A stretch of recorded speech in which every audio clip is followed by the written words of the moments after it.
When all of this happened, we had no idea that this would get as big as it has. I think, well, at first we thought that they'd just fallen off the bridge, so that was kind of our first instinct. But as soon as we started realizing what was happening and we started doing these interviews, and within 6 months we were getting calls from Dr. Phil and Dr. Oz and all of these huge people, I think that's when we really realized, like, for some reason, this case is creating this community of people that are literally obsessed with it. I talk at this high school who they've reached out to me every year for the last few years. I think I've talked to them 3 times now. And they were doing research on the case and found that the Delphi case is more researched than the John Benet Ramsey case, which to me, I have always said is one of the bigger ones, and that is one of the most known cases. And when they said that, every time someone says something like that, I'm like, that's insane. There's no way. There's still people that don't know about it. Like, even as big as Abby and Libby's case has gotten, I can still drive an hour away and meet somebody that has no idea who I am, but no idea who my sister is. And they're like, what? That didn't happen. Like, that case was solved. Or, like, I've never heard of that case. What happened? And so I'm always meeting somebody I can share the story with, no matter how big the case has gotten. How do you look back on that now? How do you feel about interviews you did when you were 17? Those interviews are so bad. Not just because I didn't know what I was doing, but because at 17, if you asked me in March of 17, the things that I remembered at that time and the way I remembered things were just not all completely accurate, because my brain had, like, pushed all of this to the back and said it wasn't that, like, it was this, or no, I don't remember that. And there's still times where things are, like, completely blacked out and I don't remember what happened. I'm still learning things that happened on February 13th, 2017 today, in October 2022. Like, I'm still learning, like, so much. I also have learned a lot about the media. I've learned a lot about how content creators or journalists work. I've learned a lot about how to say things and what should be said and what shouldn't be said. I've just learned so much. But at 17, I was just thrown into this. There was no handbook. Nobody told me how to do this. Nobody told me that there were things I can't say. Like, I didn't know that that's a thing. I also didn't know in 2017 that our case would be still unsolved in 2022. I also didn't know that people would be so obsessed with a case that they questioned every single word that I say. Like, I didn't know that that was a thing. I wasn't even thinking about that. So after dealing with it all for 6 years, I've definitely learned a lot about interviews and about people and a lot about the true crime community that I had no idea even existed. Yeah. So, I mean, let's just address it. You've been accused of changing your story about the day you dropped off the girls. Can you set the record straight here? Yeah. I haven't changed my story. If you look at all of them, though there might be times that things have changed, from 17 to 22, I just learned things. I learned things that happened. I've been corrected by my family, who they're like, Kelsi, I know that you're saying that happened and that might be how you remember it, but this is what actually happened. And so my story really didn't change. And even law enforcement sees it that way. I've talked to them several times about that. And I'm just, because I want them to know that that's not what I was doing. So no, I haven't ever changed my story. I've just learned things and added to it as I go, because that's how it works. Unfortunately, you don't always remember everything. from the time something happened to when you're being questioned. And unfortunately, I did interviews before I knew absolutely everything that happened. And I wish I would have waited until I had all of that knowledge. If I could go back and redo them, I would, but I can't. So now all I can do is share the information that I have now and share what is accurate. And that's what I'll continue to do.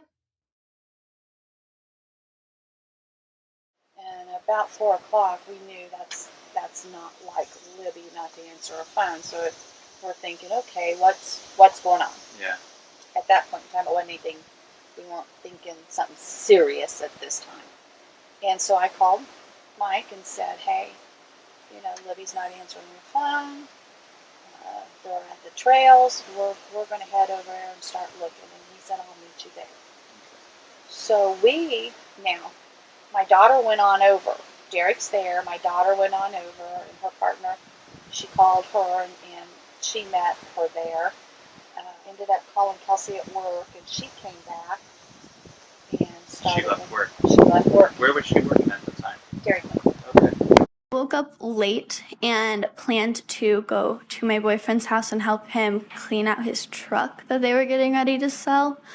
And then after we cleaned it out, he was going to go to work and I was going to wait at his house and then go to work. At 4:12, I got a couple calls from my grandma. I didn't hear my phone go off the first time. So the second time it went off, I knew something must have been wrong because my grandma never calls multiple times unless she really needs something. Like about 15 minutes before I was getting ready to leave, my phone started ringing a couple times and ended up being my grandma saying she hadn't heard from Libby. My dad was there to pick her up and nobody could get a hold of her. So I ended up calling work and telling them I had to go help look for my sister. So before we contacted the police, I was there. I crossed the bridge and looked on that side. And then after that, I actually went back to work and then ended up at the police station after that. I had been at my boyfriend's house. I was actually sitting there. He had left for work already, and I was finishing up getting ready. I didn't have to be there for like 15 minutes, but there wasn't any reason to go back to my house, which was a little farther away, and then come back. So I just waited there with his dad and his and I heard my phone ring once. The first time I wasn't super worried about it. I was getting ready. There wasn't any need to like rush to my phone. But when it started ringing several times after that, I was like, well, something must be going on. So I went over and grabbed it. And it was my grandma. She was frantic, but that wasn't really anything new. She was already that overprotective parent. So I was like, okay, what's going on? And she said, well, we haven't heard from Libby. She's not answering your phone. Your dad's there to pick her up. He's looked everywhere. He can't find them. And I'm like, okay, I'm sure it's nothing. I'm sure they're just lost or their phone died. I'll be there in 10 minutes to like help search. So at that point, I called work and said, hey, my sister's missing. I can't come in. I have to help search for her. It's more important than making $7.25 an hour. So I ran back, got in my car, and went down to High Bridge, where my grandma and Tara and my dad were at. We started walking the trail to see if we could find them. At that point, we weren't super worried. Like, my grandma was freaking out, but the rest of us were like, it's going to be fine. I'm sure they just fell or their phone died and they're off adventuring in the woods somewhere and we're gonna find them. They just like broke their leg or something normal happened and it's gonna be all right. So we went searching. We didn't see them anywhere where I thought they would be. We didn't see them on the other side of the bridge, on the like driveway over there. So we just kept searching. We're like, they have to be here somewhere. So we kept yelling their name. Eventually, me and my uncle went back across the bridge and told my grandparents they weren't anywhere. We didn't see them anywhere. So they ended up calling the police. And that night, we were in the police station for a long time. Yeah, you were there searching for a part of the time, though, right? Yeah, so before we contacted the police, I was there. I crossed the bridge and looked on that side.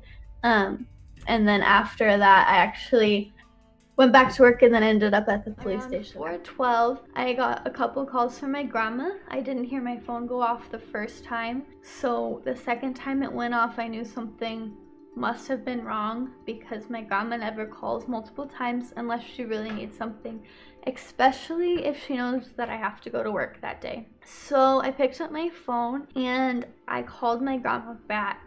And the first thing she said was, "Have you heard from Libby?" And that was the hardest moment, I think, of that particular day. After we heard, I called my work and told them I was going to help search for my sister. I got in my car and drove to High Bridge. At the moment, I called my grandma and told her I was on my way. I could hear the scaredness in her voice, the amount of hurt that she was feeling just knowing that something was wrong. And that's kind of when I knew, like, there's something happening. Like, I don't know where the girls are. I don't know where Libby is. I haven't heard from her. I was confused. I didn't know what to think. I didn't know what to feel. I didn't know what to say to my family. We weren't super worried. Like, my grandma was freaking out, but the rest of us were like, it's gonna be fine. I'm sure they just fell or their phone died and they're off adventuring in the woods somewhere and we're gonna find them. They just like broke their leg or something normal happened and it's gonna be all right.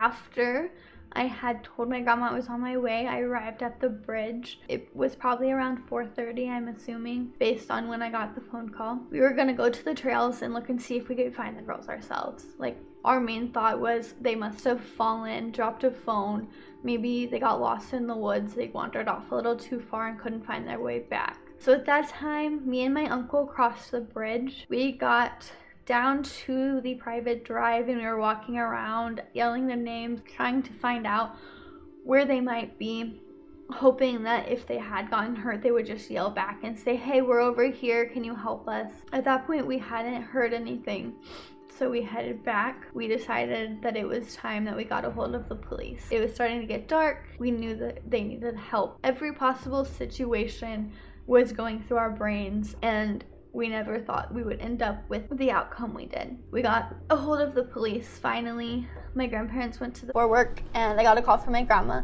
She actually called me twice, but I didn't hear my phone ring, so it was on the other side of the room on the charger. And I got up because I saw that the screen was on and checked to see what it was, and I called her back.